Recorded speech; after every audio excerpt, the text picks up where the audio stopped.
ஏதாவது திமுக தலைவர் ஸ்டாலின் வந்து செல்லும் இடமெல்லாம் இந்த ஆட்சி ரொம்ப நாள் நீடிக்காது.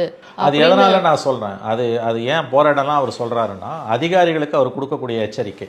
அதிகாரிகள் கடந்த 5 ஆண்டுகால திமுக ஆட்சியில் நடந்த ஊழல்களை தோண்டி துருவ ஆரம்பிப்பார்களே ஆனால் சிக்கல் வரும் என்பது மு.க. ஸ்டாலின் அவர்களுக்கு நன்றாக தெரியும்.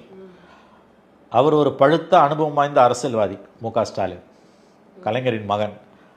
அவர் போகிற இடம்லாம் வந்து இந்த கவர்மெண்ட் ரொம்ப நாள் நீடிக்காது அப்படின்னு ஏன் சொல்கிறாருன்னா, அதிகாரிகளுக்கு அவர் எச்சரிக்கை கொடுக்குறார். முதலமைச்சர் விஜய் பேச்சை கேட்டுக்கொண்டு எங்களுக்கு எதிரான குற்றச்சாட்டுகளை நீங்கள் தோண்டி துருவ ஆரம்பிப்பார்களே ஆனால் எழுதி வைத்துக் கொள்ளுங்கள், 6 மாதத்தில் 9 மாதத்தில் கவுந்துரும், மறுபடியும் நாங்கள் தான் வருவோம், அப்போ நீங்கள் எங்களை ஃபேஸ் பண்ண வேண்டியிருக்கோம். இது அப்பட்டமான ஒரு எச்சரிக்கை. இது ஒரு பொலிட்டிக்கல் லாங்குவேஜ்.